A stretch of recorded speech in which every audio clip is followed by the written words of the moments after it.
Alors, bienvenue à tous. Merci d'être là ce soir. On s'était dit qu'en soirée, c'était plus facile de vous rejoindre. Donc, je vois que c'est le cas. Certains vont certainement nous rattraper. D'autres nous ont dit qu'ils ne pourraient pas. Donc, on enregistre pour pouvoir leur envoyer. Donc, moi, je m'appelle Vanessa Sorin. Je travaille au TIES, Territoire innovant en économie sociale et solidaire. Puis, plus particulièrement depuis 4 ans sur les obligations communautaires dont on va vous parler ce soir. Puis là, ce soir, je suis accompagnée de Charles Gagnon. Donc, Bonjour. on va co-animer un peu. Charles, on travaille très étroitement ensemble sur toute cette question-là des obligations. Donc, il saura répondre aussi à vos questions. Ou en tout cas, je ne sais pas si on aura toutes les réponses, mais on va pouvoir échanger ensemble, brainstormer là. Et donc, je suis accompagnée d'Hubert, avec qui on a co-organisé ce petit webinaire. Je vais vous partager mon écran. Ça, j'aime jamais le faire parce que je ne vous regarde plus, mais bon. Juste pour vous dire un peu quelle est... C'est ça, hein, je ne vous regarde plus. Bon, si je vais vous regarder comme ça. Est-ce que vous voyez le PowerPoint? Vous voyez bien... Tu l'as sorti de l'écran, en fait. Ah, mince. On voit ton fond d'écran. OK, non, ça ne marche pas. OK, bon, c'est pas grave, je ne vous regarde pas, mais c'est pas dramatique. Tu viens de te trahir, on sait que tu es en Mac. Tu vois, on a tous vu ça, là. Mince. Vous savez tout. Alors, ça, je m'excuse, parfois, je suis plus lente. Donc, c'est ça, ce soir, on voulait vous parler des obligations communautaires, puis vous donner un petit peu plus d'infos sur cet outil qui est finalement pas si connu que ça, pour voir un peu si ça peut être une option pour vous, pour les FUSA, un outil qui peut être puissant en termes de mobilisation de la communauté, puis un outil complémentaire de financement. J'ai mis un point d'interrogation parce que je pense que ça peut l'être, on voit qu'il y a des enjeux, puis que ça ne suffit pas. Faut voir un peu, puis que chaque cas est différent, donc c'est ça qu'on va aborder. Je pense qu'on est plutôt, en termes d'objectifs de la rencontre, on est plus sur explorer avec vous ce que c'est plus un obligation 101. Vous allez certainement avoir des réponses, mais ça va susciter certainement d'autres questionnements qui mériteront par la suite peut-être d'autres ateliers un petit peu plus poussés au cas par cas aussi, parce que comme je disais, chaque cas est différent. Donc, on va prendre le temps de faire un petit tour d'écran parce que je pense que c'est important de mieux comprendre qui vous êtes, quel est votre projet. Un tour rapide d'une minute à peu près. Ensuite, Hubert va poser un peu les enjeux. Qu'est-ce qu'une FUSA? Puis, quelles sont les pistes possibles de financement? Puis, les enjeux que vous pouvez connaître. Et puis, c'est ça. J'essaierai de ne pas dépasser un 20 minutes de présentation sur les obligations communautaires. Si vous avez des questions d'éclaircissement, n'hésitez pas à les mettre dans le chat. J'essaierai d'y répondre au fur et à mesure.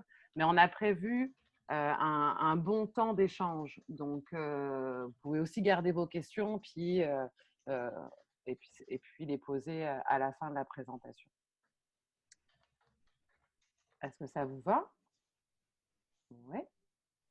C'est toujours la magie et la joie de l'interactivité à l'écran, là, mais il ne faut pas que ça déstabilise, ça me déstabilise surtout. Je vais passer la parole à Hubert qui va nous faire un petit point FUSA. J'essaie juste de voir. Ah, on ne fait pas de tour de table? Ah, pardon. Rapide. Oui, excusez-moi. Oui, je vais enlever mon... On va faire un petit tour de table, excusez-moi. Donc, je vais y aller avec... à ma droite, on a Marie-Soleil, l'alliée. Oui, bonjour. Oui, dans le fond, moi, je suis fiduciaire pour la FUSA des Vallons d'en haut à Sainte-Mélanie. Charles Gagnon. Charles Gagnon du chantier de l'économie sociale, impliqué à la fois dans les fiducies d'utilité sociale, les obligations, plein d'autres affaires par ailleurs, mais c'est ce qui nous intéresse ici, évidemment. Oh, un petit détail. Si vous cherchez, pendant qu'il y a une présentation PowerPoint, vous pouvez cacher la photo de tout le monde, sauf la personne qui parle, en appuyant sur les différents petits carrés qu'il y a en haut. Vous pouvez choisir, puis il va rester seulement l'image de la personne qui parle. En ce moment, restez en mosaïque, c'est le bon moment. Mais quand la présentation PowerPoint va recommencer, il y a une solution simple pour le faire. Ensuite, j'ai Émilie de 33 hectares. Alors, bonsoir. Moi, c'est Émilie. J'ai été embauchée en novembre dernier pour développer un projet de ferme communautaire et collective sur la terre de Denise Paquette. 33 hectares, en fait, de terre. Et puis, on n'a pas de FUSA pour le moment, mais c'est dans notre jeu de cartes et on espère transformer la terre en FUSA éventuellement. Là, pour le moment, ben, notre organisme va avoir en fait son AGA de constitution le 7 octobre. Donc, à partir de là, on va avoir un beau CA puis on va pouvoir vraiment cheminer vers la création de la FUSA. Super, merci.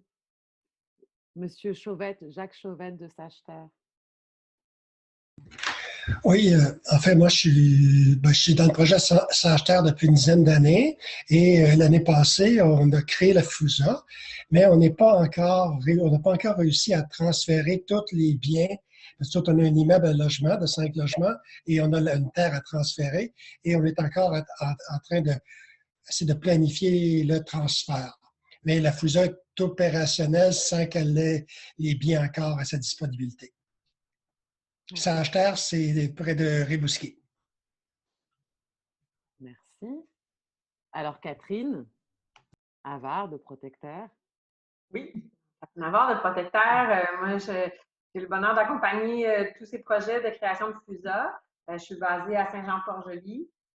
Puis, donc, c'est sûr que je fais de l'accompagnement des projets individuellement, mais aussi de la formation, la vulgarisation du concept de FUSA. Puis, l'enjeu du financement est tout le temps majeur. Là, donc, c'est pour ça que les obligations communautaires, c'est vraiment important qu'on essaie de voir sur des solutions dans ce sens-là.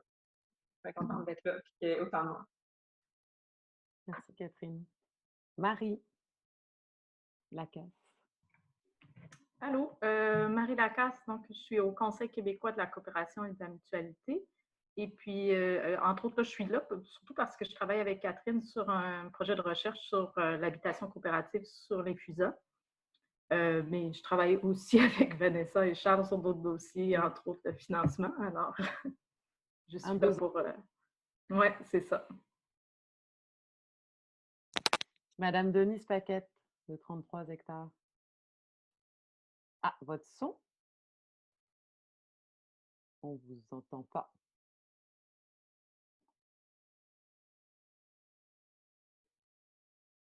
On peut faire mute de force, mais pas démuter de force. Ouais, ça fait c'est qu'il ça faut. que je Ah, voilà, elle y est, elle y est. Est-ce que ça va là maintenant? C'est parfait. Okay. Alors, c'est ça, je suis propriétaire de la terre et puis notre objectif à mon conjoint et moi, c'était de rendre la terre à la communauté. Donc, de trouver un moyen pour que la communauté soit propriétaire. Tout le monde rêve d'être propriétaire d'une terre, donc la MRC Les Moulins aura cette opportunité-là. Merci beaucoup. Madame Carole Ferrer, Havre distorsionné. Bonjour. Havre distorsionné, oui, c'est notre atelier boutique. Nous, on rêve de créer une FUSA, mais qui a un volet culturel rattaché à la FUSA pour préserver les métiers d'art qui seraient en lien avec différentes cultures. Voilà. Alors, je m'intéresse au financement. C'est la clé de la création de la FUSA. Merci. Merci à vous. Jean-Philippe de l'Artère. Bonsoir tout le monde. Ben, c'est ça. Moi, je suis avec l'Artère comme agent de mariage pour le secteur du Bas-Saint-Laurent.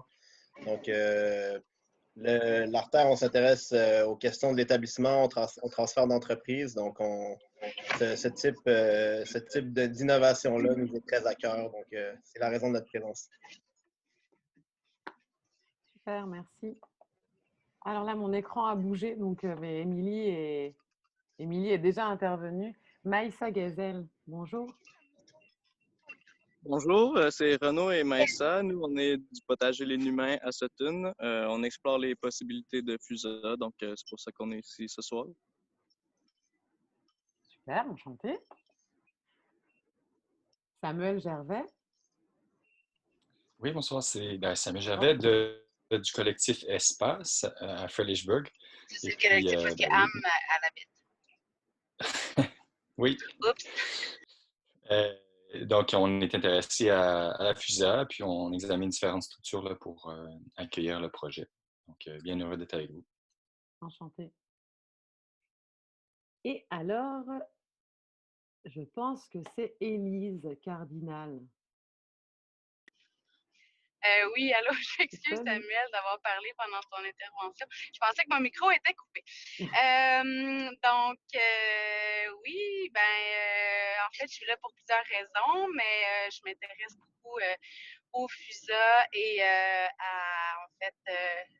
les moyens de préserver nos terres agricoles. Comme Jean-Philippe, je travaille aussi à l'artère, donc c'est une préoccupation quotidienne de dénicher des lopins de terre et d'assurer, dans le fond, la continuité des activités agricoles sur les terres agricoles et peut-être voir aussi à freiner un peu la spéculation, tout ça. En tout cas, c'est nouveau pour moi dans mon univers, les obligations communautaires, mais je trouve que c'est très intéressant, donc je voulais en apprendre davantage. Voilà. Super. Et je vais laisser la parole à Hubert qui va se présenter puis qui va pouvoir nous parler des FUSA. Aujourd'hui, on va parler de FUSA un petit peu, mais beaucoup de financement. Alors, c'est ça, je vais laisser Hubert poursuivre. Je profite pour attraper la dernière personne qui vient d'arriver, Denis, avant de passer la parole à Hubert. Ou sinon, on laisse Denis arriver tranquillement. C'est moi qui viens de l'inviter. Il s'agit de Denis Missut, qui est connu de plusieurs d'entre vous et qui est non seulement fiduciaire de la FUSA des blés d'encens sur la ferme de la ferme Clavel-Ciel, mais aussi impliqué dans plusieurs projets collectifs en habitation et en sauvegarde du patrimoine. Bonjour Denis. Bonjour Denis, ravi. Alors je coupe mon micro puis je vais partager mon écran pour toi Hubert. Alors moi aussi je me présente, Hubert Lavallée, je suis sur le conseil d'administration de Protecteur depuis une bonne quinzaine d'années. Et puis, je suis aussi fiduciaire de la FUSA des blés d'encens, donc qui protège la terre de la ferme Clavel-Ciel. Alors, je pense pas que je vais pour la plupart de vous, causer des surprises aujourd'hui. Est-ce que je peux le faire avancer, moi, le diapositive? Alors ici, c'est un clin d'œil à Amélie Soleil qui a initié cette rencontre avec les premiers fiduciaires de la FUSA des Vallons d'en haut et une photo qui vient aussi de la FUSA des Vallons d'en haut en introduction. Alors, la fiducie, on y va par étapes ici. Dans le modèle que Protecteur a développé, on favorise souvent au tout départ, même avant le transfert de la terre ou d'autres biens, la création d'un acte de fiducie où on prend bien le temps de définir l'affectation, donc la mission de la fiducie et comment elle va fonctionner, qui seront les fiduciaires, son mode de gouvernance, etc. Donc, un premier acte légal qui coûte des sous, hein, d'ailleurs, il y a déjà du travail et des sous qui sont là. Ensuite, on a besoin d'une terre à déposer, donc un cédant qui peut être un propriétaire qui veut faire don en tout ou en partie de sa terre, mais ça peut être aussi les membres du conseil fiduciaire de la FUSA qui veulent acheter une terre. Donc, là aussi, avant de pouvoir déposer dans la fiducie, il faut acquérir la terre et il y a des sous qui sont impliqués là-dedans. En troisième lieu, il y a tout ce qu'il y a sur la terre, donc les bâtiments, les ouvrages, le cheptel, le fonds de commerce, les maisons d'habitation, qui, elles, peuvent être transférées à un nouveau propriétaire, qui sera propriétaire superficiaire, directement, ou qui peuvent être aussi achetés au départ par les constituants de la FUSA pour ensuite être transférés à un propriétaire. Là aussi, on a un acte de cession qui implique des sous, non seulement au niveau notarial, des taxes et tout ça, mais aussi, évidemment, des coûts pour l'acquisition de tous ces biens-là. Et pour compléter la boucle du modèle, on signe avec 7 agriculteurs, qu'il soit de la relève ou un agriculteur expérimenté, une convention superficielle qui lui permet d'utiliser la terre pour sa production agricole et dans lequel il s'engage à respecter l'affectation de la fiducie. Donc, si on parle d'aliments sains, qu'ils soient cultivés en culture biologique, biodynamique, en permaculture ou autre, il doit les respecter sous peine de ne pas pouvoir utiliser la terre. Donc, la convention superficielle, là aussi, il peut y avoir des sous rattachés à ça. Alors, on voit qu'à tous les moments, il peut y avoir un besoin de financement et c'est pour ça que même si ce processus-là, qui déjà n'est pas simple, est parfois compris et bien accepté par des gens qui veulent constituer une FUSA, ben, on se retrouve souvent à retarder toutes les procédures à cause d'un besoin de financement. Alors, on continue. Bon, éventuellement, il va y avoir la vente à l'autre et parfois, et j'ajoute ça pour terminer cette diapositive, une des clauses dans l'acte, la convention superficielle pour éviter qu'il y ait la spéculation sur la superficie pour laisser le tout abordable aux prochains utilisateurs. Alors, la table étant mise, on sait c'est quoi une FUSA, mais comment financer? Comment financer l'acquisition de la terre, que ce soit un achat total ou un don, en partie ou en totalité, incluant les taxes municipales, donc non seulement les taxes de vente, mais les taxes à l'installation, les taxes provinciales, taxes fédérales, autres frais, frais de notaire, parfois d'évaluation, d'apprentissage, d'évaluation des sols, d'évaluation de la valeur écologique dans certains cas.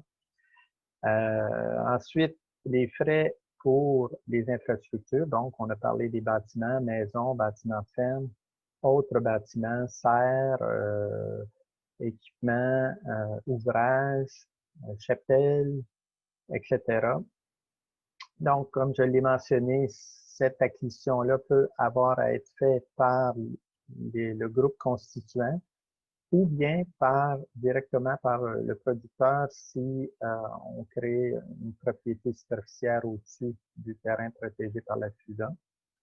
Ici aussi, le transfert de ces biens-là implique des taxes et des frais notariés. On a aussi à financer ou à penser au financement des améliorations à réaliser pour que le tout soit opérationnel, aussi bien au niveau des bâtiments que de la terre. Hein. On peut acquérir une terre qui est en friche ou qui a des parties contaminées, etc. Alors, comme les FUSA veulent avoir une culture agroécologique, il faut s'assurer que les sols sont sains, qu'ils soient vivants, et que le travail qui va y être fait va être en respect des écosystèmes. Finalement, il peut y avoir besoin à financer d'autres frais. Entre autres, on devrait toujours penser à un fonds de réserve pour la FUSA pour différentes raisons, aussi bien parce que la FUSA peut avoir des activités d'inspection ou de vérification au niveau de ce qui se fait au niveau de la superficie, au niveau du producteur, mais aussi pour des questions d'assurance, pour des questions carrément de taxes foncières ou autres. On a besoin de tout pour fonctionner. Sans oublier que si éventuellement il y a des poursuites quelconques qui sont adressées à la FUSA ou des claims qui sont posés au niveau du terrain de la FUSA, ben, ça va prendre des sous pour pouvoir engager des avocats et des experts en la matière. Finalement, on peut aussi penser à un fonds de roulement pour le producteur pour son démarrage qui peut provenir de financement admissibles aux agriculteurs, mais aussi d'autres sources de financement. Pardon.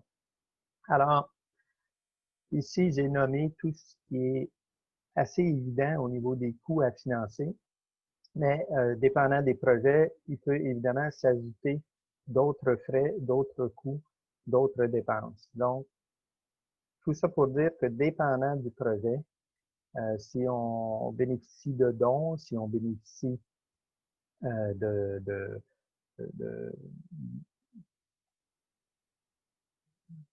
d'autres exemptions de taxes ou autres, ben, tant mieux, mais on ne s'en tire pas au plus bas des coûts, même avec des dons et des choses comme ça, en bas de 25 000 à 50 000 $. Et évidemment, quand on ajoute tous les frais, toutes les acquisitions, ça peut facilement monter à des centaines de milliers de dollars, voire des millions.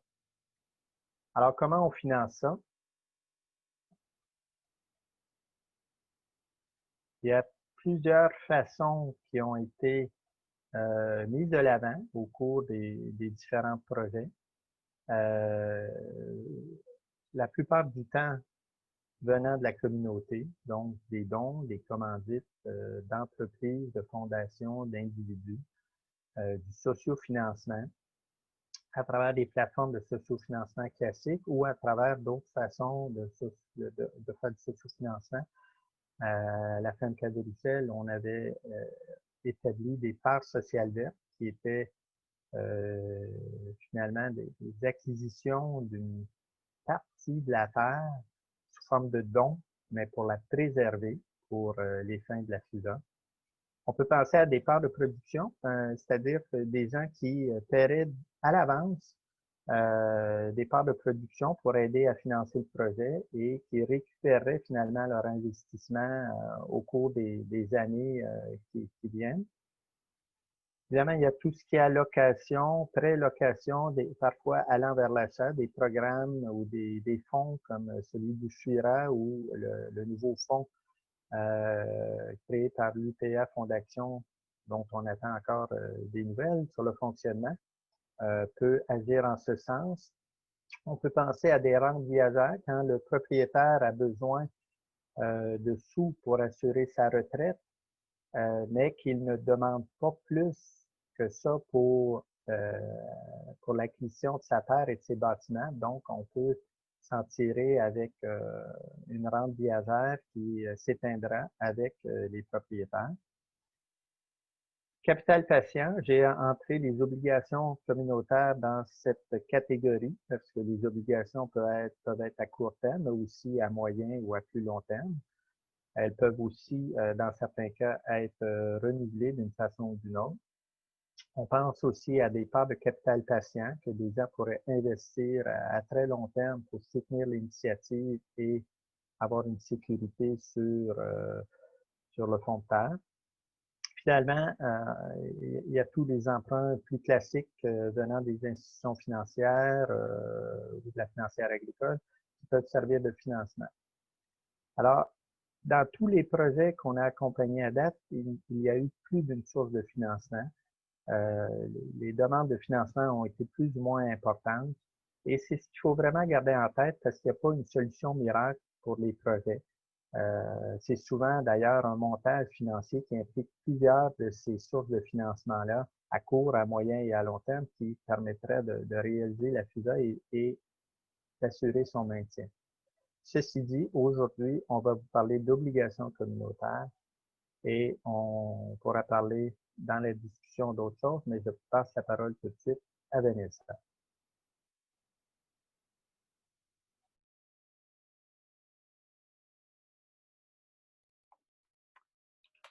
Alors, merci beaucoup Hubert, c'était clair, succinct. On pourra en reparler à la fin de ma présentation. Bien sûr. Alors, donc, je vais vous parler d'obligations communautaires comme un moyen parmi d'autres de trouver du financement. Puis là, j'ai remis ça un peu le contexte parce qu'on parle beaucoup de finances participatives aujourd'hui. Il y a à la fois tout un enjeu au niveau des entreprises collectives de trouver du capital, de trouver de nouvelles sources de capitaux privés, de fonds propres, de trouver des moyens de s'enraciner différemment aussi, de pouvoir se développer, puis de chercher des partenaires de confiance, c'est souvent les premiers partenaires aussi. Et puis, d'un autre côté, on a une communauté qui, elle, donc là, on parle de citoyens lambda, mais aussi d'organisations qui cherchent à s'impliquer et à s'investir différemment.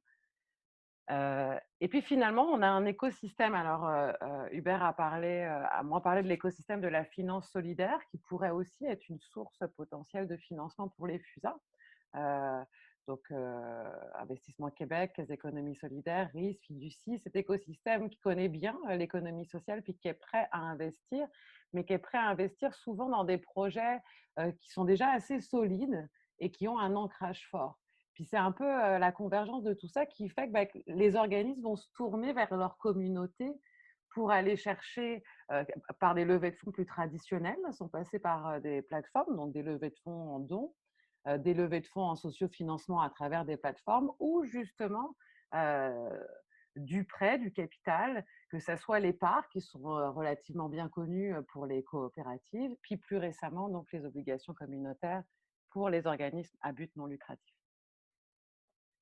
Donc, une obligation communautaire, on le dit souvent avec Charles aussi, là, on veut transformer le capital social d'une organisation en capital financier. Puis finalement, qu'est-ce que c'est? C'est la capacité qu'un OBNL a de proposer un emprunt à sa communauté et sans intermédiaire financier, sans aucun intermédiaire. Donc, directement d'un organisme à sa communauté, elle va faire appel à sa communauté pour lui faire confiance, lui prêter un montant d'argent pendant un temps déterminé. Mais plus spécifiquement, on parle ici, c'est une valeur mobilière, c'est une obligation. On les connaît, là, plus les obligations gouvernementales ou autres. Là, on dit que c'est une obligation communautaire parce que c'est émis par un OBNL à sa communauté. Donc, c'est un type de créance. Ça a une valeur nominale, un certificat. Ça a un terme, 5 ans, 7 ans, 10 ans. Un taux d'intérêt qui parfois est nul, rarement nul, mais qui est souvent bas. Et qui est accessible à tous. Donc, on n'a pas besoin d'être fortuné, c'est accessible à tout type d'investisseur, que ce soit une personne physique ou une personne morale. Et puis, on reviendra après, parce que je vais parler plus spécifiquement du cadre légal, mais c'est émis dans un marché qu'on appelle dispensé, donc qui n'est pas encadré par l'autorité des marchés financiers. Je vais en parler plus spécifiquement. Donc, je l'ai dit de plein de manières. Là, avec un exemple qui est assez simple, celui du grand costumier, qui est assez loin des FUSA, mais qui a le mérite d'être clair. Donc, un OBNL qui a émis pour 20 000 $ en 2017 auprès de sa communauté, qui avait besoin de financement pour développer un nouveau projet qui était de restaurer une partie des costumes, donc équiper un atelier de couturière. Donc, il y a eu 18 investisseurs individuels ou il y a eu des entreprises aussi qui ont acheté des certificats de 1 000 $ qui étaient rémunérés à 2% et qui s'étalaient sur 5 ans. Donc, au terme des 5 ans, le grand costumier va rembourser ses 20 000 $ auprès de sa communauté et les intérêts qui vont avec. Ils en ont profité pour réémettre l'année d'après pour 30 000 $ parce qu'ils avaient beaucoup de demandes. Donc, ils se sont dit, on va comme réémettre auprès d'autres investisseurs. Puis, pour permettre de financer, ils ont constitué un fonds de prévoyance qui leur permettait justement d'envisager le remboursement aux 5 ans. Là, j'ai 2 autres exemples parce que je trouve qu'à travers les exemples, ça cadre bien. Un exemple en cours qui est assez exemplaire aussi, donc qui a lancé là, tout récemment sa campagne d'émission, le Carrefour alimentaire Centre-Sud à Montréal, qui vient de faire l'acquisition d'un local commercial. Puis pour boucler son montage financier, là, il a un budget global de 500 000 $. Il émet pour 100 000 $ auprès de sa communauté. Donc là, des certificats de 500 $, donc relativement accessibles pour un plus grand nombre, puis rémunérés à 2% et sur un terme de 5 ans. Il y a un maximum par investisseur, c'est souvent ce qu'on recommande, qu'il n'y ait pas un seul investisseur parmi ces 100 000 $ émis. Donc là, c'est 10 000 $ par investisseur. Une possibilité, comme le mentionnait Hubert, de renouveler. Puis une des spécificités de cette campagne-là, c'est que les obligations sont sécurisées, donc sont garanties sur l'actif immobilier, ce qui est assez rare jusqu'ici. La plupart des obligations sont non garanties. J'ai un autre exemple, mais je n'en parlerai pas parce que j'en parlerai plus tard. Je vais rentrer dans le vif du sujet. Donc, c'est quoi le cadre légal? C'est souvent ce sur quoi on nous amène, qui parfois peut être un peu froid, mais c'est important de bien le comprendre au départ. En fait, d'après la loi, selon la loi sur les compagnies, la partie 3, toute OBNL peut émettre des obligations. Elle peut l'émettre si c'est dans ses lettres patentes, si c'est inscrit dans ses lettres patentes ou si elle modifie son règlement qui serait adopté aux 2/3 des membres. Donc, une fois que c'est inscrit dans les lettres patentes, on peut émettre, ça donne cette possibilité-là. Puis, à chaque émission, si on en réalise plusieurs, il y a une résolution du conseil d'administration qui va adopter les conditions, les caractéristiques de cette émission. La deuxième cadre légal, puis c'est ça qui vient comme à la fois donner un petit peu plus de précision, c'est la loi sur les valeurs mobilières. La loi sur les valeurs mobilières qui justement est là pour protéger les investisseurs. La loi sur les valeurs mobilières, l'article 3, paragraphe 3, dispense les OBNL, de par leur caractère à but non lucratif, dispense les organismes, les OBNL, à produire un prospectus. Le prospectus, c'est ce qui sert en principe justement à une entreprise privée quand elle met en capital, de donner toute l'information précise sur l'entreprise, ses bilans, ses états financiers, les risques associés. Là, en tant qu'OBNL, l'organisme est dispensé de produire cette lourde documentation.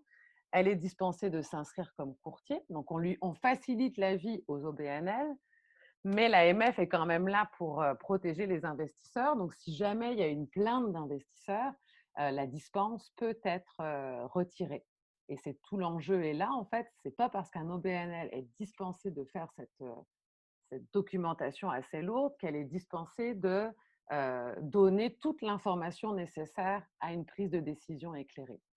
Donc, ça veut dire qu'on a un cadre légal qui facilite l'usage des obligations par les OBNL, mais il y a une certaine responsabilité à la fois de ne pas de ne pas être rémunéré, donc ne pas se positionner comme un courtier, de ne pas se rémunérer quand on vend ses obligations, de ne pas donner de conseils en placement, donc de ne pas se positionner encore une fois comme conseiller financier, et de fournir toute l'information, donc ce qu'on appelle, donc pour permettre une prise de décision éclairée, puis c'est ce que nous, dans le guide, on appelle notre trousse de l'investisseur, donc pour donner un minimum d'informations utiles pour qu'en tant qu'individu, quand je dis ben, moi j'ai envie d'en acheter une obligation, je comprenne c'est quoi une obligation, c'est quoi la santé financière de l'organisme, puis c'est quoi les risques associés à ce capital, est-ce qu'il est garanti, dans quelle mesure je peux le perdre, etc.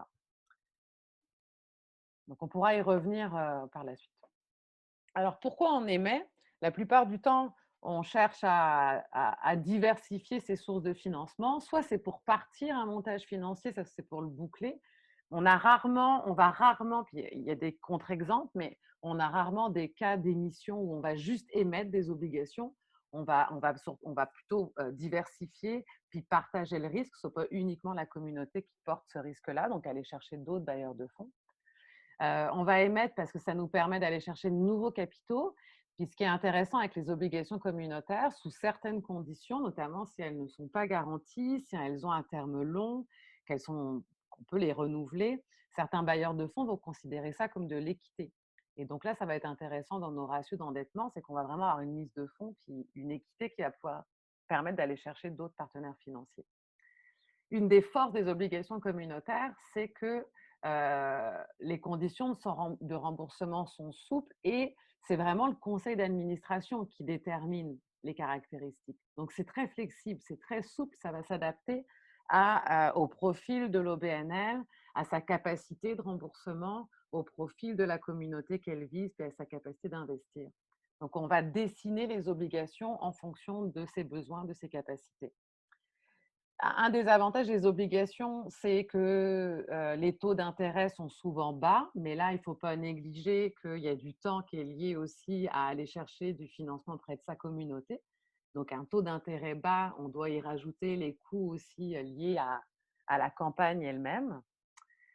Et puis, une des forces, c'est qu'on a souvent, en tout cas les organismes qui émettent des obligations, ce sont des organismes qui ont une communauté très tissée serrée. Et là, en émettant des obligations, on est en train de proposer une nouvelle manière à notre communauté de s'engager. Au-delà du don, qui est très bien, en fait, émettre des obligations, ça n'empêche pas, comme le disait Hubert, de continuer à avoir des stratégies d'aller chercher du don, parce que c'est toujours mieux qu'un prêt. Mais c'est aussi une manière parfois, on a des personnes dans notre communauté qui sont prêtes à nous prêter, donc là, on leur offre cette possibilité-là. Puis un des gros avantages des obligations, c'est que ça vient solidifier notre montage, notre projet, et que ça génère clairement, à tous les coups quasiment, un effet levier auprès de d'autres bailleurs de fonds. Donc en allant chercher un 50 000 ou 75 000 $ ou même 100 000, ben, c'est clair qu'après, quand on fait notre ronde auprès de d'autres bailleurs de fonds, on a un certain écho, disons, puis ces bailleurs de fonds voient que la communauté est engagée et prêt à prendre un risque, et donc ça les sécurise aussi. Les limites, ben, je l'ai dit, ça ne remplace pas les autres types de financement, ça reste une dette, donc ça ne concerne pas, ce n'est pas propice à toutes les organisations. Il faut trouver des stratégies dès le départ assez claires sur comment on va s'y prendre pour sortir, pour rembourser ou renouveler, et en tout cas réduire le risque que prend notre communauté. Il y a d'autres frais reliés à émettre des obligations, des frais parfois juridiques, puis des frais de ressources humaines aussi pour concevoir. Et puis parfois gérer un bailleur de fonds et une institution financière, c'est parfois plus facile que gérer 30 investisseurs solidaires. Donc, il ne faut pas négliger le temps et l'engagement qu'on doit avoir durant le terme. Donc, pendant 5 ans, 7 ans, on continue à donner de l'information, on continue d'être en lien avec cette communauté. Puis, ce n'est pas toujours l'équipe en fait, des organismes, enfin, ils n'ont pas toujours le temps aussi associé à ça, il faut l'avoir en tête dès le départ.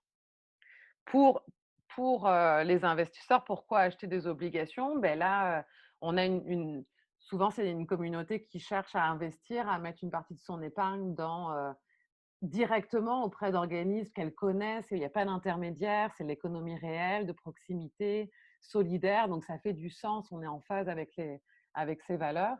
Donc, ça, c'est souvent un gros point. On est en lien direct, c'est ça, on n'a pas d'intermédiaire. L'autre, il y a des limites à ça. C'est que, comme je disais tout à l'heure, ce sont souvent des obligations qui sont non garanties. Donc, c'est possible qu'on ne retrouve pas notre capital à terme. Donc, c'est quand même une épargne qui peut être risquée, qui n'est pas liquide dans le sens où si on en a besoin, ben, ce n'est pas sûr qu'on puisse le récupérer au bout de 3 ans si l'organisme n'est pas capable de nous rembourser avant terme. Donc, ce n'est pas fait pour tout type d'individu non plus. Il n'y a pas d'intermédiaire, donc il n'y a pas de conseiller financier, donc il faut avoir une certaine vigilance, une autonomie pour lire la documentation, demander la documentation. Et puis finalement, la motivation première, elle est avant tout sociale. Donc si mon principal objectif, ma principale motivation, c'est de faire du rendement, ben, ce n'est peut-être pas la bonne option non plus. Donc ça ne s'adresse pas à tout le monde, mais ça a un avantage certain. Et ça fait écho beaucoup aujourd'hui. Alors là, je vais peut-être pas, je ne sais pas si vous le voyez bien, mon tableau. On nous demande souvent la différence justement avec du sociofinancement puis des obligations. Ben, les obligations, pour faire court, les obligations communautaires, c'est une dette, c'est un investissement. Donc clairement, pour un organisme qui n'a pas un modèle d'affaires ou qui n'a pas une capacité à générer des revenus ou un actif immobilier sur lequel il peut sécuriser ou un foncier, ben, c'est moins pertinent, c'est plus risqué et il est préférable d'aller chercher du don. Les obligations communautaires, on est sur des montants plus élevés par contributeur, mais moins de contributeurs. Puis dans la stratégie de communication, la stratégie est moins liée au réseau, à comme l'amplitude que peut avoir une campagne de sociofinancement sur une plateforme. Là, on va être très souvent sur une relation 1 à 1 avec chaque investisseur, expliquer le projet sur des montants plus substantiels. Donc vraiment une communication beaucoup plus serré. Et puis un lien, c'est pour ça que quand je parle de type de relation, on est sur un lien de confiance qui dure pendant 5 ans, 7 ans, 10 ans. Ce n'est pas le temps d'une campagne d'1 mois sur une plateforme où on a donné 50 $, puis on récupère un petit cadeau ou une prévente. Là, on est sur une relation de longue durée. Donc, c'est une force. C'est aussi un enjeu pour l'organisme qui doit maintenir cette relation-là. Alors, je le dis souvent, puis parfois je refroidis, je le sens là quand je dis mais c'est pas fait pour tout le monde, mais oui, c'est pas fait pour tout le monde et en même temps c'est un outil puissant. Donc il y a quand même, et c'est ce qu'on met en évidence dans le guide, puis c'est ce que l'on continue avec Charles à mettre de l'avant, c'est les questions qu'on doit se poser avant de se lancer dans une campagne. Puis c'est important de prendre ce temps-là, de se dire, OK, pourquoi j'ai envie d'émettre? C'est quoi mes raisons? Est-ce que c'est juste pour mobiliser? Auquel cas, il y a peut-être d'autres options. C'est pour quel projet? C'est qui ma communauté? Est-ce qu'eux, ils sont prêts? Donc, pourquoi on émet?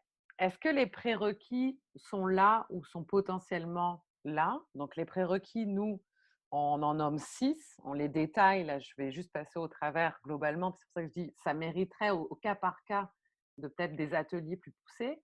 Mais le premier, le statut juridique. Est-ce que je suis un organisme à but non lucratif? Est-ce que c'est inscrit dans mes lettres patentes? Mais au-delà de est-ce que je suis un organisme à but non lucratif, est-ce que je bénéficie bien de la dispense? Donc, puis ça, on pourrait rentrer beaucoup plus en détail, mais pour des campagnes d'envergure, on conseille d'aller chercher un avis juridique pour confirmer et étayer un petit peu le bien fondé de la dispense. Le deuxième, puis ce n'est pas des moindres, c'est la capacité financière. Est-ce que oui, je veux émettre pour 30 000 $, 50 000 $, c'est quoi ma perspective, ma capacité à envisager le remboursement d'ici 5 ans? Qui est ma communauté? Est-ce qu'elle est déjà mobilisée? Est-ce que je dois la mobiliser? Est-ce que c'est une communauté qui a une capacité d'investir ou pas? Ou c'est ça. Est-ce que mon projet il est attractif? On a le goût d'investir dedans. Est-ce qu'il suscite de l'engouement? Puis j'irai plus loin. Est-ce qu'il est, avant de lancer ma campagne, est-ce qu'il est déjà clair, solide, facile à communiquer?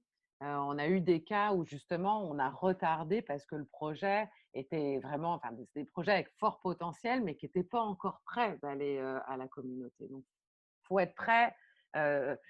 Quand on va chercher de l'investissement auprès de citoyens, bah, ils posent des questions, puis beaucoup de questions, tout autant qu'un banquier le poserait. Donc, il y a aussi une capacité à répondre à toutes ces questions-là. Le conseil d'administration, c'est pas une décision qu'on prend tout seul en tant que direction. Là. Le CA doit embarquer, doit être prêt à soutenir, à être les relais, à comprendre c'est quoi cet outil. Puis finalement, l'équipe, souvent c'est des petites équipes, mais est-ce qu'on a le temps là, de se lancer dans cet outil-là? Et puis si je suis prêt, si je coche tout bon, et puis c'est comme oui, c'est vraiment parfait, c'est un outil pour nous, ben, il y a plusieurs étapes auxquelles il faut penser. La première, planification, mais je dirais c'est là qu'on est dans toute l'étape de conception, en fait, penser, enfin, pas conception, réflexion en amont, planifier à quel moment c'est le plus judicieux de lancer sa campagne, aller sonder déjà auprès de sa communauté, aller valider les aspects juridiques, commencer à en parler autour de nous, aller s'entourer. Donc, c'est l'étape plus de planification. La phase de conception, alors là, certains vont mettre 2 mois à le faire, d'autres, il y a une urgence, puis en 2 semaines, ils réussissent à comme avoir pensé à toutes les conditions d'émission. Ils ont rédigé leur trousse de l'investisseur. C'est quoi la trousse de l'investisseur? Je ne rentre pas dans le détail ici, mais nous, on parle d'un document d'information. Donc, c'est là qu'on va donner toute l'information sur l'organisation, sur le projet, sur le budget, sur les risques associés aux obligations, sur les conditions des obligations. Donc, ça, c'est le document d'information. On a les contrats de souscription, puis on a le certificat d'obligation. C'est les 3 principaux outils qu'on doit inclure dans une trousse de l'investisseur. Les outils de gestion sont plus ou moins lourds. Quand on parlait j'en parlerai après, non, je pense. J'en parle après. Mais quand on va chercher une centaine d'investisseurs, ben, c'est clair qu'il nous faut il faut faire un suivi. Là, dans 5 ans, il faut toujours qu'on sache qui ils sont, où ils sont, combien. Donc, il y a quand même des petits outils de gestion. Puis concevoir la stratégie de mobilisation, les outils de communication, c'est important aussi. Après, on a notre phase d'émission qui généralement n'est pas si longue que ça, est plus longue qu'une campagne de sociofinancement. On parle souvent d'un 2-3 mois de vente. C'est le moment où on met en vente nos obligations, puis le moment où la vente se termine. Et puis après, il y a la phase de gestion. Et puis la phase de gestion, c'est sur toute la durée du terme. Donc si les obligations, c'est 5 ans, c'est pendant 5 ans que minimalement, une fois par an, on pense à nos investisseurs, on leur envoie de l'information, on leur dit où on en est. Si on a décidé de payer les intérêts annuellement, on leur envoie leur revenu d'intérêt, etc. Donc on maintient le lien. Puis à la fin, il y a le moment du renouvellement ou du remboursement. Donc il y a plusieurs options là qu'on peut proposer à nos investisseurs de renouveler s'ils le souhaitent ou de rembourser si on rembourse, avoir prévu bien en amont notre capacité de rembourser. Alors, quelques exemples. En vrac, là, puis je ne sais pas si je vais rentrer dans tous, mais on a une des premières qui a émis, avant même qu'on ait, nous, un projet de documentation des obligations, en 2012, le Centre L'Assomption, donc une résidence pour aînés dans le centre du Québec, qui développait un nouveau service de soins pour ces aînés, qui a émis pour 30 000 $, 0% d'intérêt. Donc là, on était clairement sur une communauté qui tenait un petit village, qui tenait à cette résidence pour aînés, qui était prête à donner quasiment, à prêter, mais à 0% d'intérêt. Et d'ailleurs, sur un terme de 4 ans, en fait, mais ça a tellement bien fonctionné que le CA a décidé de rembourser avant la fin du terme, donc au terme de 3 ans. Et la moitié de ces investisseurs ont converti ce prêt en don. Donc, c'est aussi une stratégie, surtout qu'il était reconnu comme organisme de bienfaisance. Donc, parfois, il y a si la communauté voit qu'on a usé de cet investissement à bon escient, elle peut être prête à convertir en don. Pas l'avoir comme stratégie première, mais c'est des cas où ça peut arriver. Le bâtiment 7, que certains d'entre vous doivent connaître à Montréal, qui a émis en 2017 pour 50 000 $, donc pour acquérir cette bâtisse dans Pointe-Saint-Charles. Et donc, c'était en 50 000 $ en pré-démarrage. Ils n'étaient pas encore propriétaires de leur bâtisse. Alors, c'est risqué de demander à sa communauté 50 000 $ quand on n'est pas encore propriétaire, mais c'était pour les aider à finaliser. Ils étaient sur le point. Donc, ce qu'ils ont fait, c'est qu'ils n'ont pas encaissé ces 50 000 $. Ils devenaient effectifs qu'à partir du moment où ils devenaient propriétaires, ils avaient les clés de la bâtisse. Le cinéma du parc, comme je disais, eux, ils ont émis pour 145 000 auprès de 189 investisseurs. Ils voulaient être très accessibles, donc ils ont offert des certificats de 500 $. Donc, c'est clair qu'eux, ils avaient déjà une capacité administrative de gérer des cartes de membres. Donc, ils étaient très bien outillés en termes administratifs. Mais gérer 189 investisseurs, ça demande une bonne secrétaire administrative qui tient ses affaires et qui est capable de gérer ces membres-là. L'Artichaut, plus récemment, a émis pour 30 000 $. Le Détour. Puis, un exemple, parce que là, les exemples que je vous donne sont vraiment assez éloignés de ce que vous pouvez connaître au niveau des FUSA, mais peut-être l'exemple le plus proche de ce que vous connaissez, c'est, puis on a des amis de Frelichburg et Sutton connaissent peut-être le Jardin des Cocagnes, donc qui a agi très rapidement pour sortir une terre agricole à Frelichburg et qui a émis pour 540 000 $. Donc, nous, ça fait partie des top, des plus grosses émissions au Québec jusqu'ici, et qui a proposé, et ça qui était intéressant aussi, c'est qu'ils ont réussi à garantir les obligations.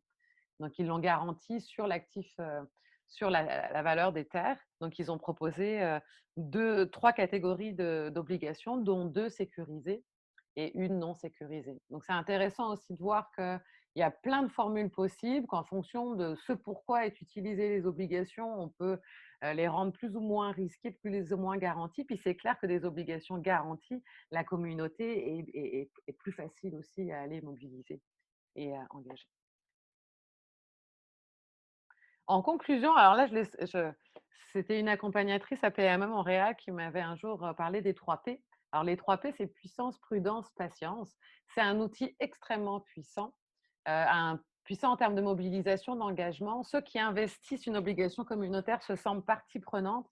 Ils n'ont pas plus de droits de gouvernance, là. Ils sont membres comme tout autre membre, mais ils se sentent impliqués.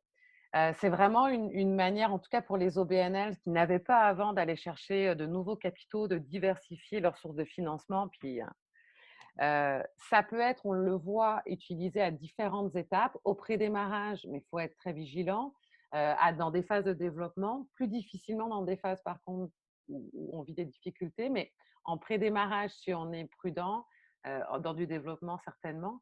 Puis, c'est un outil qui est puissant parce qu'il est flexible et il s'adapte aux besoins. Le deuxième P, c'est la prudence, c'est que ça ne s'adresse pas à tout le monde, que l'organisation a une responsabilité. Donc, il faut aller vérifier le bien fondé de la dispense puis être extrêmement transparent. On n'est pas dans de la com, on est clairement dans de l'information. Donc, on doit être transparent auprès de sa communauté. Puis prudent parce que c'est une dette. Donc, on a beau avoir des conditions de remboursement souples, avoir un terme long, notre volonté première, c'est de rembourser si c'est ce qu'attend la communauté, ou en tout cas d'envisager ce remboursement. Donc, il faut avoir une stratégie de sortie claire. Puis la patience, alors on le voit parfois, certains le font vite, puis ils le font très bien et vite, mais ça demande de prendre le temps de comprendre l'outil, d'analyser la pertinence, parce que parfois c'est peut-être justement une campagne de sociofinancement qui serait plus adéquate, de prendre le temps de concevoir bien la campagne, de la lancer quand on est prêt, et puis de prendre le temps de développer des bonnes pratiques, parce que le cadre légal est assez souple, mais tout le travail qu'on essaie de développer avec le TES et le chantier, c'est justement l'usage de bonnes pratiques, parce que ça pourrait nuire à l'outil aussi, de l'utiliser pas à bon escient. Alors, j'ai presque fini. On a un guide, je vous l'ai envoyé, donc n'hésitez pas, il est assez complet, je pense. On a un espace web qui s'en vient durant l'hiver sur tout ce qui est finance participative. Puis, je ne sais pas, il y a des accompagnateurs ici, notamment l'Artère ou même Protecteur. On a une communauté de pratique vraiment dédiée aux accompagnateurs de projets qui souhaiteraient émettre. Donc, peut-être que pour certains, ça peut être intéressant de la rejoindre. Puis voilà, je passe sur nos soutiens financiers. Ça serait tout pour moi.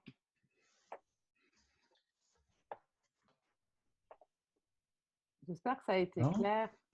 Mais si ça ne l'a pas été, c'est le moment de poser des questions. Puis Charles est là pour y répondre aussi, ou Hubert, s'il s'agit plus du modèle FUSA. Est-ce qu'il y a des questions parmi vous? Ah, ça ne se peut pas qu'il n'y en ait pas. Non, c'est ça.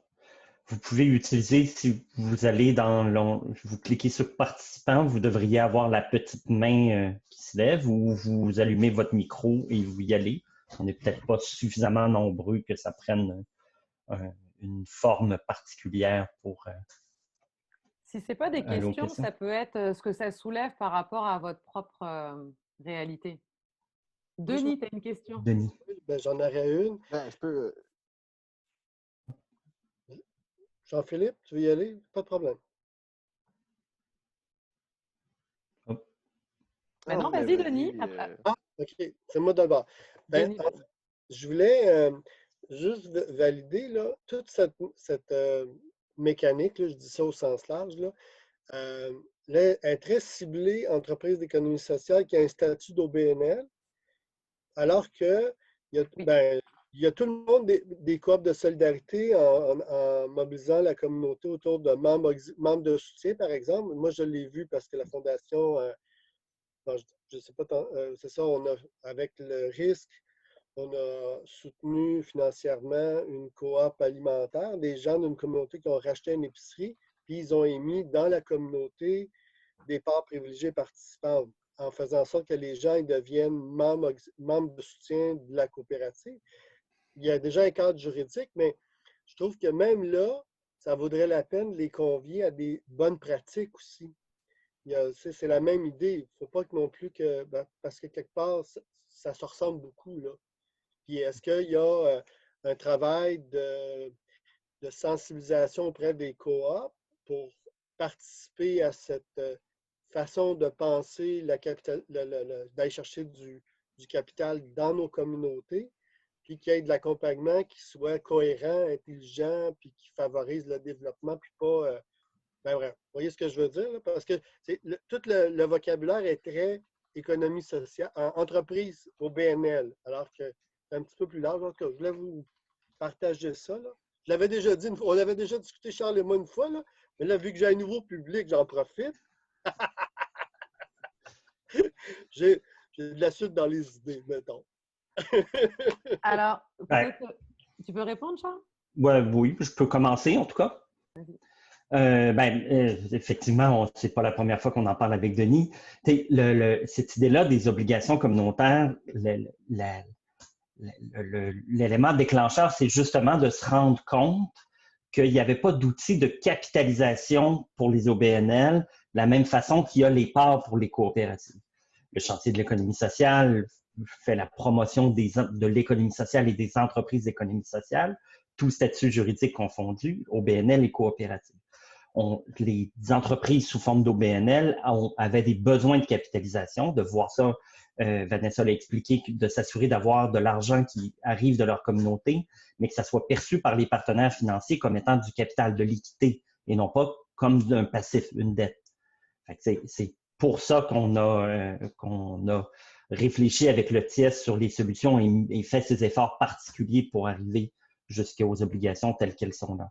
Mais c'est sûr que ce qu'on essaie de mettre en place, ça doit être le plus possible au bénéfice de l'ensemble de l'économie sociale du point de vue du chantier, ou quand on parle aux fiducies d'utilité sociale agricole, ben, que ça soit pour bénéfice de vos missions à vous, chacune, puis que vous choisissiez le modèle juridique et les outils de financement qui sont le plus appropriés pour vous, là.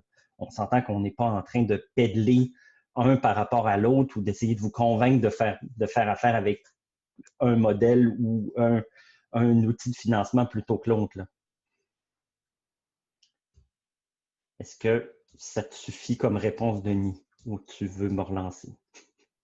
Juste pour complément, effectivement, obligations communautaires pour les OBNL. Là, on est en train d'enrichir notre avis juridique avec un avocat avec lequel on travaille pour justement aller voir, parce que parfois, certains d'entre vous, je ne sais plus qui, je pense que c'était parti. Non, monsieur, je ne sais plus qui disait. On est, Émilie, vous êtes sous forme OBNL actuellement, mais vous allez réfléchir à la mise sur pied d'une fiducie. Donc, l'OBNL actuellement pourrait lever des fonds à travers des obligations. Ce qu'on voulait valider, donc parfois l'OBNL est déjà là, donc elle pourrait le faire, mais on est en train de valider si une fiducie bénéficie du même cadre justement de dispense de prospectus. Donc ça, on devrait l'avoir dans les prochaines semaines. Ça pourra clarifier. Pour la question des coops, on pourrait en parler longuement. Et puis Marie est là, elle pourrait parler. Mais je me dis que peut-être qu'on va laisser la parole justement au... Elle vient d'ouvrir son micro. Peut-être qu'elle veut dire quelque chose, Marie? Bon, c'était juste un petit détail, là. C'est que, dans le fond, l'émission de parts privilégiées est déjà encadrée par la loi des coopératives. Fait que c'est sûr que le travail sur les obligations communautaires était vraiment nécessaire pour les OBNL. Puis, ben, pour l'émission des parts, ben, il y a quand même plusieurs accompagnateurs qui sont là pour aider en tout cas, faciliter les bonnes pratiques, certainement. Oui. Mais moi, j'avais une question, puis en fait, peut-être qu'elle va finir par sortir, mais là, je la sors du sac. Je vais juste laisser, parce que je pense qu'il y avait Jean-Philippe qui a levé la main, Catherine, puis Élise. Puis après, je me note Marie. En fait, tantôt au début, il y avait une figure de cas où le prêt était garanti par, je crois, la valeur des actifs, mais je ne sais pas si on peut avoir plus d'informations par rapport à ça. Puis je me demandais, tu mentionnais que ce n'était pas quelque chose qui était courant. Puis ça m'a fait réfléchir en fait à savoir s'il y avait eu des situations de non-remboursement. Est-ce qu'il peut y avoir comme, ça doit être quelque chose qui est mentionné par tous les investisseurs si c'est arrivé, mais est-ce que le risque est très minime? J'ai l'impression que oui, mais je voulais t'entendre là-dessus. Alors, je vais laisser Charles préciser la question, la garantie. Pour ce qui est des obligations non garanties, parce que le plus souvent jusqu'ici, effectivement, pour que ça soit considéré comme de l'équité, c'est non garanti. Puis finalement, la communauté arrive en dernier. Donc, s'il y a un cas de faillite ou s'il y a un problème de remboursement, ce sont tous les autres créanciers qui sont remboursés. On n'a pas l'histoire que l'on a avec les obligations, celles qui ont émises il y a plus longtemps, avant qu'on engage, ont remboursé. Mais c'est vrai que là, c'est quand même les principales émissions, elles ont été faites en 2016, 2017, 2018. On n'est pas, puis on le dit souvent, là, réussir une campagne d'émission d'obligations, c'est pas juste les émettre, c'est les rembourser. Donc c'est clair qu'il y a tout un enjeu de voir comment l'entreprise gère au fil du temps sa stratégie de sortie. Est-ce qu'elle va chercher de nouveaux investisseurs? Est-ce qu'elle a une capacité à rembourser? Mais elle a une responsabilité. On s'est beaucoup inspiré justement du cadre réglementaire des coops. Donc, quand c'est non garanti, il y a cette clause qui doit être bien comprise par les investisseurs, qui est que l'article 38 pour les coops, là, qui est que l'organisme peut ne pas rembourser ses investisseurs si le remboursement met en péril la santé financière de l'organisme. Donc, il se peut qu'au terme des 5 ans, la situation financière, s'il y avait à rembourser, mettrait en faillite l'organisation. Et donc là, ne procédera pas au remboursement. Puis ça, c'est ce genre d'info qui doit être très clair, parce que oui, on peut perdre le capital. Ça ne s'est pas encore produit, mais ça fait partie du deal, en fait. Puis pour la question de la garantie, Charles, on a 2 cas. Oui, c'est ça. Juste, premièrement, il y a le cas du Centre de l'Assomption qui a fait sa première émission et qui a réussi à tout rembourser. Mais je pense que on a très peu de cas où on a vu le cycle au complet. Fait qu'effectivement, là, on ne peut pas se baser, on a 0 stat, un échantillon de 1, on ne peut pas faire de statistique avec ça. Pour préciser, pour compléter qu'est-ce que Vanessa vient de dire aussi, ce qui est important, c'est que le fait d'indiquer les obligations puis de s'inspirer justement des parts là, comme une créance, mais qui est clairement subsidiaire aux autres, ça fait partie du deal avec les autres partenaires financiers. Pour s'assurer qu'eux continuent de le voir comme de l'équité, il faut qu'ils voient qu'ils vont être payés, eux, avant les obligations. Il faut qu'ils voient que ça soit tout, selon toute vraisemblance, sauf le terme comptable, que ça soit de l'équité. Fait que c'est pour ça que pour satisfaire aux critères de l'obligation communautaire, il doit avoir ces conditions-là là, que Vanessa avait indiquées. Ça fait partie de l'échange et de l'utilité de l'outil financier, parce que sinon, toute organisation peut émettre des obligations avec toutes conditions qu'ils pourraient mettre, mais là, évidemment, une obligation d'une autre nature serait peut-être pas vue de la même façon par les partenaires financiers. Justement, le cas des garanties. On a des cas, le Jardin des Coquins, il y en est un, où il y a eu une garantie basée, dans le fond, par hypothèque sur l'immeuble. C'était un cas particulier, au sens où ce qu'il voulait, c'était sécuriser la vente de l'immeuble. Je pense que Vanessa l'a bien expliqué tout à l'heure. La terre était à vendre, le délai pour acheter était faible. Alors, plutôt que faire le tour des partenaires financiers pour avoir un montage financier, il n'y avait pas le temps. Il y avait une communauté qui était prête à trouver l'argent rapidement par leurs propres moyens. Alors, un peu comme un flip, là, un achat temporaire, c'est plutôt comme ça, comme modèle qui a été choisi. Et pour sécuriser les premiers investisseurs qui étaient, dans le fond, les partenaires principaux, les personnes impliquées dès le départ, il y avait une hypothèque de premier et de second rang qui ont été offertes. Au moment où il y aura un transfert puis un montage financier plus final, il y aura probablement un changement de cette nature-là. Peut-être que les créanciers hypothécaires vont d'abord être tous radiés avec les obligations si l'ensemble des obligations est remboursé, ou ils vont peut-être céder leur rang puis s'installer derrière les autres partenaires financiers. Ça reste encore à déterminer. On n'est pas rendu là. Est-ce qu'il y avait une question précise, Jean-Philippe, sur ça? Parce que là, j'ai donné plus de détails, mais j'ai l'impression de je ne suis pas sûr d'avoir répondu à la question précise. Ça va? On avait Catherine et ensuite Élise, Marie et Marie-Soleil. Oui, merci. Bien, ma question est comme...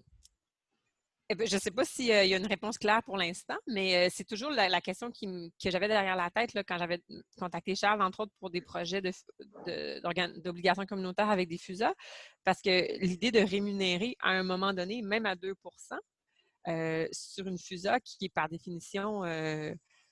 qui conserve un actif qui est retiré du marché, puis qui est pas, dans le fond, toute la question de rémunérer, dans le fond, on n'est pas dans l'économie sociale, quand on est dans une FUSA, on est juste dans le maintien d'un actif. Donc, je me demande un peu comment faire ça. Puis c'est intéressant, c'est sûr, le cas des Jardins de Cocagne, pour voir, même au-delà d'une FUSA, puis sa mission, même une ferme en tant que telle, de rémunérer avec une certaine durée des parts comme ça. Je ne sais pas comment on peut l'imaginer, juste comme dans le monde agricole, dans le monde des FUSA en parallèle. Là. Puis là, c'est ça. Puis c'est sûr que ça touche à l'aspect qu'on ne peut pas vraiment donner d'actifs en garantie parce que la terre, elle est retirée du marché. Fait que là, on a comme cette dynamique-là.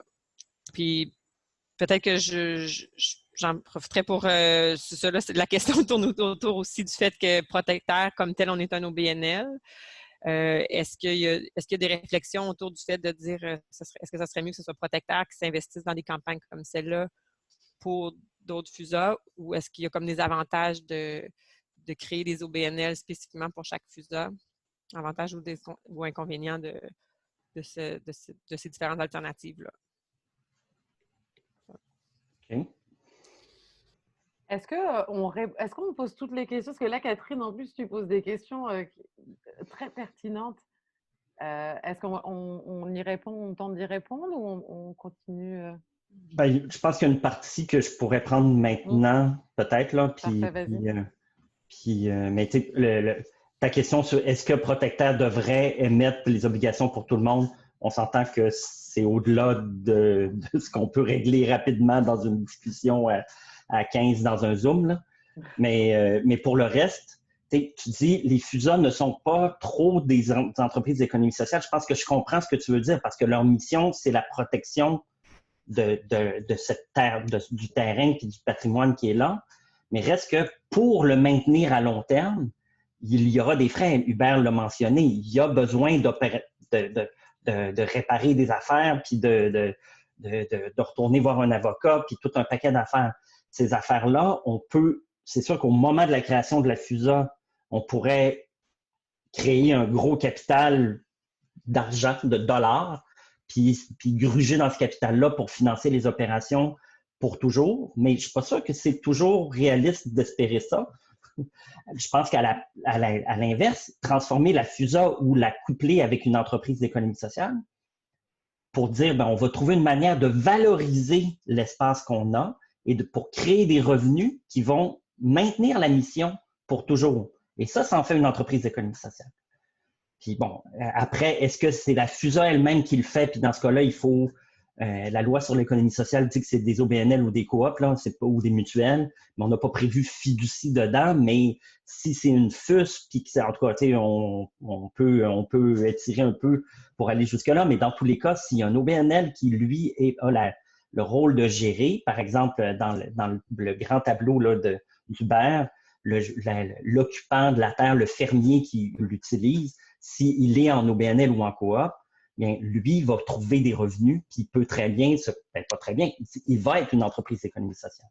Puis si à ce moment-là, au moment de son montage financier à lui, pour acheter les droits d'usage de la terre ou pour de l'équipement ou peu importe, il décide d'émettre des obligations ou des parts, mais il doit lui-même avoir un modèle financier, un modèle d'affaires qui dit, un jour, je vais être capable de les rembourser, ces parts-là ou ces obligations-là. De la même façon que n'importe quel autre projet d'économie sociale. Pour ce qui est de la garantie, puis le fait que ça soit une fiducie, ça peut quand même s'imaginer, ne serait-ce que parce que temporairement, le code du Jardin des Coquins, il pourrait maintenant, une fois qu'ils l'ont acheté, décider on est propriétaire, mais on en crée une fiducie. Puis on la cède, puis on peut quand même créer une fiducie maintenant que nous, on a les droits sur cette terre-là. Ça peut tout autant se faire. Voilà. Merci. On avait ensuite Élise.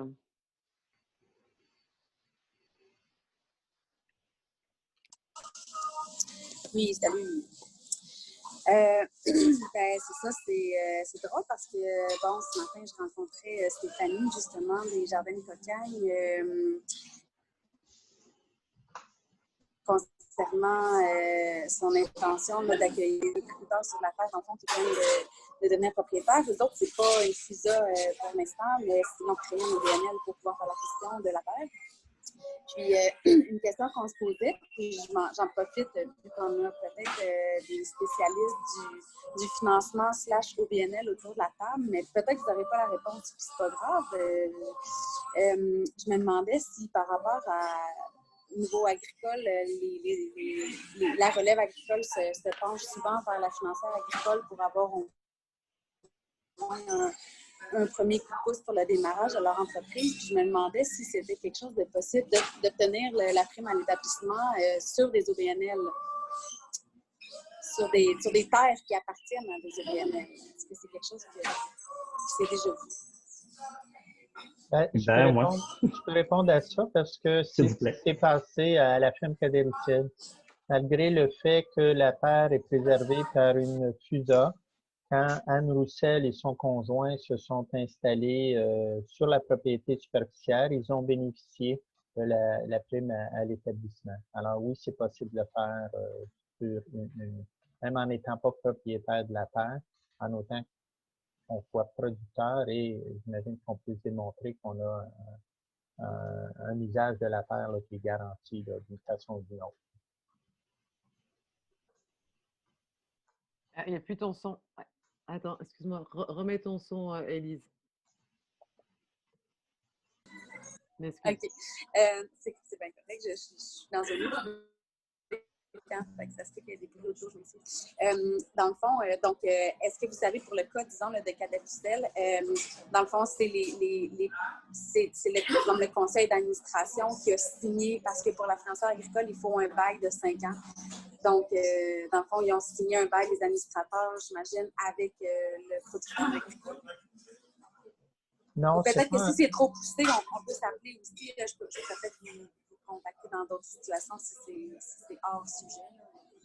Non, mais je pense que c'est pertinent dans le sens où ce qu'il faut comprendre dans notre modèle, c'est que la FUSA est protectrice de la terre, mais le lot comme tel est séparé de façon verticale. Donc, au-dessus de la terre, le propriétaire de la ferme est propriétaire de la superficie de plein droit, donc il a la propriété de tout ce qu'il y a au-dessus de la terre, les bâtiments, le fonds de commerce et tout ça. Et il a une convention superficielle qui lui donne un droit d'usage réel, une servitude pour cultiver la terre, en autant qu'il respecte évidemment l'affectation de la FUSA.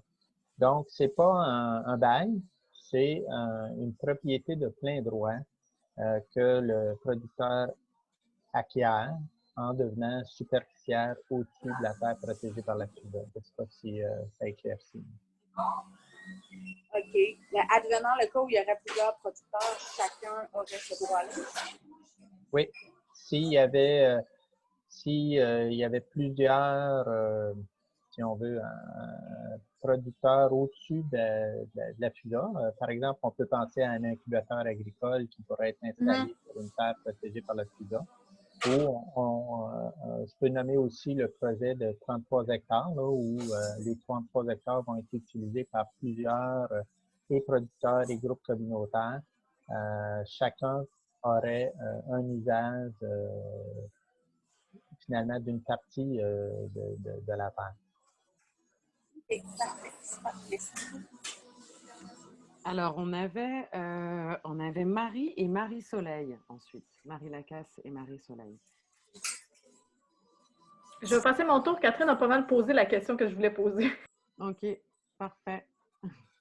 Marie-Soleil.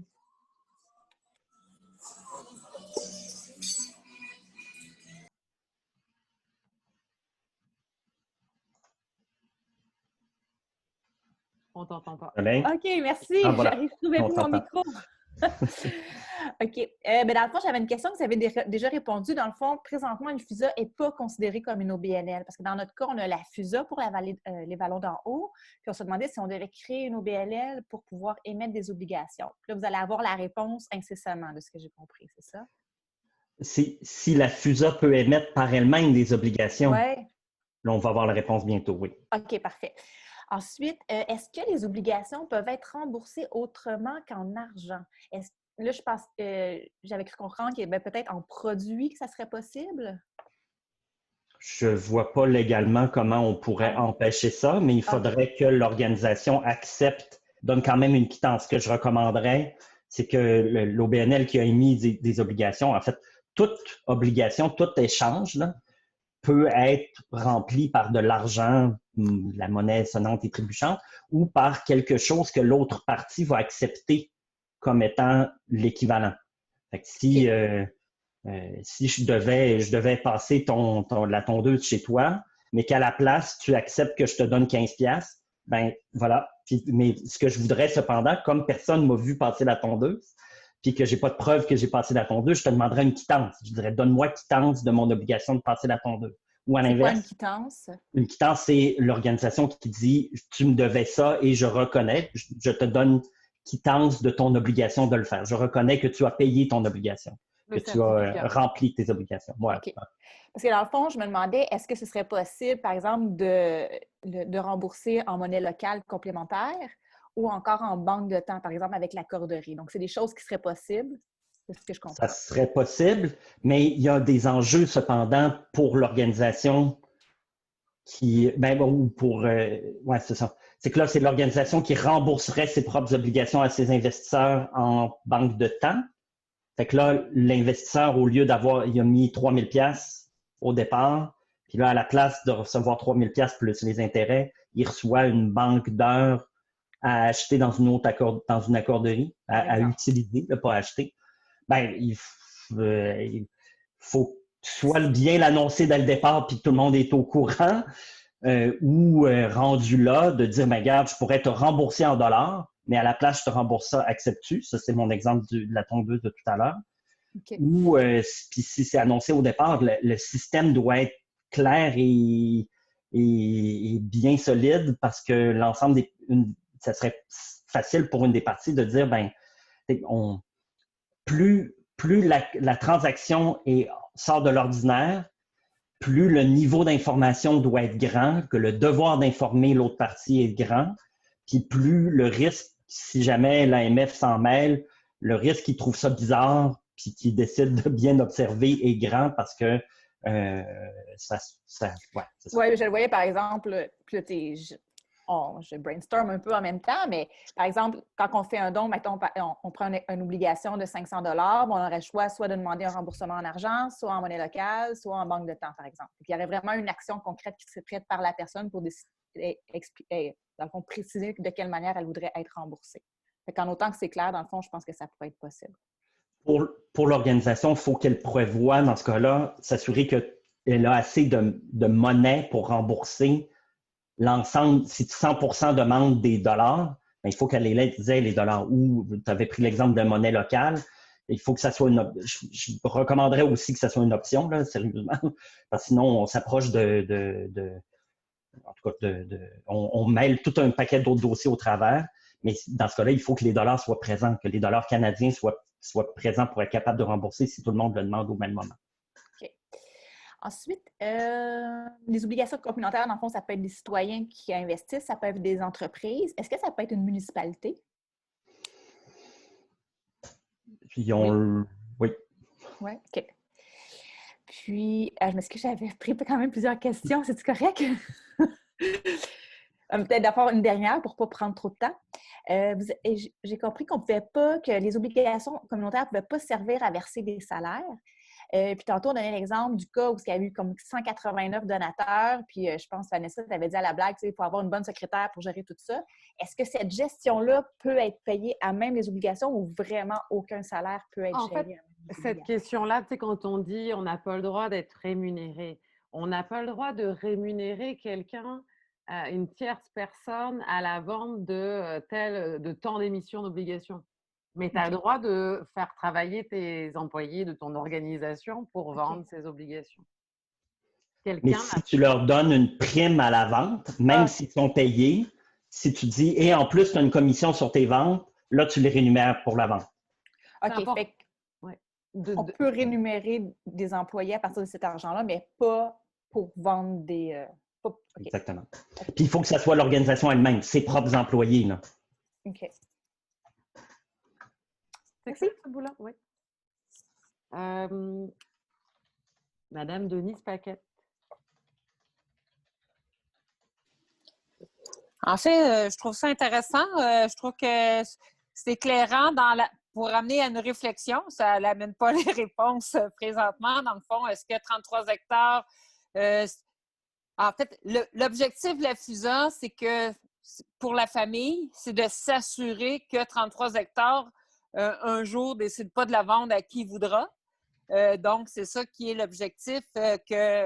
Donc, est-ce que c'est 33 hectares qui fera la FUSA? La FUSA sera là. L'objectif de la FUSA, c'est vraiment de protéger la terre et s'assurer qu'elle reste toujours dans sa mission. Donc, qui fera quoi? C'est assez intéressant, mais ça m'amène beaucoup de pistes de réflexion puis d'orientation, donc d'éclaircissement, au moins à savoir quelles questions poser. Fait que ça, je vous remercie beaucoup parce que quand on ne sait pas où on s'en va, c'est difficile. Puis on a fait une expérience cette année avec la paroisse, là, puis ça revient un peu avec Marie-Soleil, ce qu'elle disait. En fait, la paroisse nous a prêté 5 000 en échange de 2 000 de dons alimentaires par année pour les 3 prochaines années. Fait que ça, c'est quelque chose pour des banques alimentaires ou d'autres groupements qui ont des moyens d'acheter ou de soutenir. En tout cas, ça a été. Mais là, ça a été fait spontanément et vivement. Mais c'est quelque chose qui est intéressant, qui peut être, je pense, qui peut se faire dans ce sens-là. Alors, c'est ça que je voulais dire. Je vous remercie pour toute cette information-là. Je trouve ça très intéressant. Merci. Est-ce qu'il y a d'autres questions? Sinon, ben, en fait, j'avais dit à Émilie, je ne sais pas si elle est partie. Je pense que oui, on avait prévu jusqu'à 19h. Je suis encore là. Bon, ben, merci d'être restée jusqu'au bout. Puis comme vous le soulignez, Madame Paquette, on le sentait que ça allait surtout soulever des réflexions, puis que ça n'allait pas forcément, toutes les réponses ne sont pas là, mais ravie de savoir que ça peut vous permettre de continuer à cheminer. Puis Hubert, oui. Ben, c'est un commentaire par rapport à ce qui vient d'être dit, par rapport à l'émission de monnaie locale ou de coupons d'achat à terme, des choses. Ça se fait beaucoup aux États-Unis. Ceux qui voudraient avoir des exemples de ça, là, je pourrais vous les envoyer, là, mais souvent, quand un agriculteur, par exemple, il a un feu pour sa grange ou quelque chose comme ça, il a besoin de 20, 30, 40 000 rapidement, ben, il va émettre à la communauté des bons d'achat de 10, 15, 20, 50 que les gens achètent, qu'ils donnent en cadeau à Noël et tout ça, puis il ramasse son argent comme ça, puis il sait que dans les années qui vont venir, il y a des gens qui vont venir payer leur aliments avec ces bons-là, puis c'est correct parce que c'est une façon d'étendre sur du long terme une émission, une acquisition d'argent rapide là, pour suppléer à un besoin urgent et qui sait qu'il peut remettre. Alors, c'est la même idée que les obligations communautaires, bien moins encadrées et souvent beaucoup plus ponctuelles vraiment avec la communauté là, qui est prête, ou déjà les consommateurs, les collaborateurs à la ferme là, qui sont prêts de payer à l'avance pour des services afin de financer certaines infrastructures ou des choses comme ça. C'est ça mon commentaire. C'est un judicieux commentaire. Puis comme le souligne Charles, ce type de financement-là, on est très proche de ce qu'est le sociofinancement, sauf qu'il n'y a pas de plateforme, sauf qu'on est en direct. Puis peut-être un des points que m'amènent certains de vos commentaires, c'est que clairement, dans tous les cas, on reste quelle que soit la formule de remboursement qu'on envisage avec les obligations, ça reste du prêt. Donc, on n'a pas le choix que d'être créatif puis de rester à chercher au maximum du don. Enfin, je pense que dans vos modèles aussi, c'est le don. Donc, si on peut faire des grosses campagnes de levée de fonds de dons, mais c'est toujours ce qui reste préférable. Mais s'il y a une partie qui reste à ficeler, peut-être que là, c'est un petit bout ou ce bout-là, ou un gros bout, là, en fonction, peut être en prêt. Il y a tout cet enjeu-là de bien équilibrer aussi sa recherche de financement. Ce n'est pas une panacée en soi, les obligations non plus, même si on peut être créatif sur la manière de penser le remboursement. Alors, on a enregistré, donc on l'enverra à ceux qui n'ont pas pu participer. Puis, n'hésitez pas à revenir vers Hubert aussi, on pourra réfléchir avec Hubert s'il y a un atelier plus approfondi avec certains d'entre vous, où on peut pousser un peu plus loin, parce que là, ça restait sommaire. Enfin, sommaire, non, mais ça appelle à plus, en fait. Oui, puis encore une fois, on le dit, il faut s'assurer qu'on varie les sources de financement justement pour pouvoir répondre aux obligations de tout ça. Et pour faire un petit peu du pouce sur ce qu'on disait au niveau du don, Protecteur est dans une démarche en ce moment d'essayer d'obtenir le statut d'organisme de bienfaisance. Et si on l'obtient, on aimerait bien pouvoir justement servir d'intermédiaire pour faire des campagnes de financement de FUSA qui pourraient à ce moment-là bénéficier possiblement d'un refus de charité. Alors, qui pourrait faciliter beaucoup la levée de fonds là, pour l'acquisition de la terre et tout ça. Alors, c'est à suivre. On a une question de Catherine. C'est plus une petite annonce, si je peux me permettre, à la fin. Dans le fond, si vous voulez sensibiliser les gens autour de vous dans vos milieux au FUSA, on organise une formation pour le 4 novembre, une formation en ligne. Donc, ça va être très complet. Ça va sortir dans les prochains jours. Là, puis, donc, vraiment dynamique aussi avec des ateliers, mise en action, tout ça. Donc, préparez-vous à recevoir l'info et à la diffuser. Merci à vous tous de votre participation. La nuit est arrivée entre-temps. Alors, je vous souhaite une belle soirée. Puis à très bientôt. Merci à tous. Merci de votre attention. Merci, Vanessa. Merci, bonne fin de soirée. Merci, bye. Beaucoup pour la présentation. 10 sur 10, bravo. Merci. Merci, Denis. Salut, Denis. Bravo, merci beaucoup. Au revoir, Bye, bonne Madame soirée. Au revoir.